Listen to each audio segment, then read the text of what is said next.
A Michigan man who admitted to killing another man he met through a dating app, learning his fate this past week.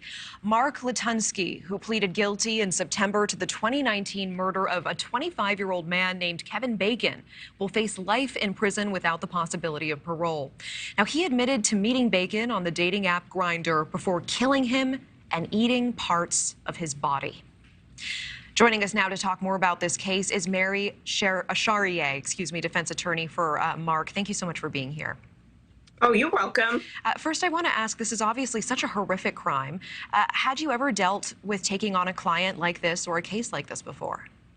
We've had a number of clients at the firm who've been accused of some very serious crimes, terrorism, crimes against the United States, human rights violations. They all come with a person who has the constitutional right to be defended zealously. And like in this case, there was a real victim. And so there's a tragedy, and his family, Mr. Bacon's family, was in the courtroom every day. And so that adds another layer of complications for the court to manage, and certainly remorse on the part of Mr. Latunsky. And your client pleaded guilty to the murder of that man named Kevin Bacon in September. The judge, though, still had to decide whether this amounted to first-degree murder or another type of homicide. Now, you argued his crime did not constitute first-degree murder. Can you help explain that?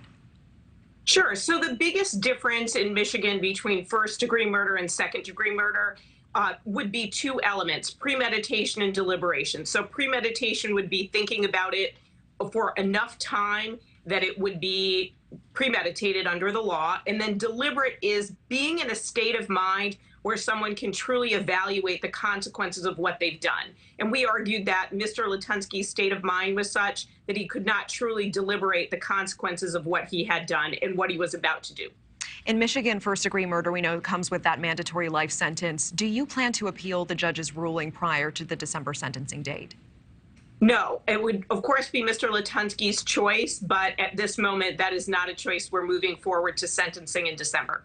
Can you share with us, what are your impressions of your client? I mean, this is a man who not only admits to murdering this young man, but also cannibalizing parts of his body.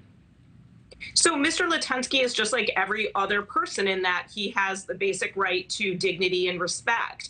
And we treat all of our clients that way. He was accused of a horrific crime. He pled guilty to that crime, which saved his family a very lengthy trial. And by his family, I mean Mr. Bacon's family, having to sit through that.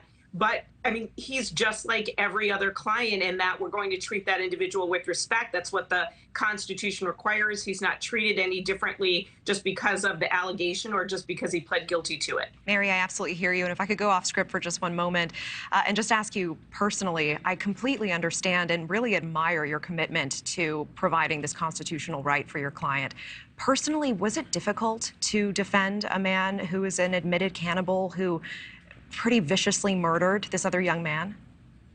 No, because our oath that we take when we become lawyers and then when we become criminal defense lawyers is to defend the person standing next to us. And for most of us, that individual is someone whose society is really turning their back on. And recently, our law firm won an award for exonerating 4 people who'd been wrongfully convicted. In each and every one of those cases, a jury convicted them. They stood before judge after judge who refused to believe that they were innocent, and they were. So it's not our place to judge his value as a human being. It's our place to defend his rights under the Constitution, no matter what the crime and no matter what he may or may not have done. All right, Mary Chartier, I certainly appreciate your time tonight. Thank you so much.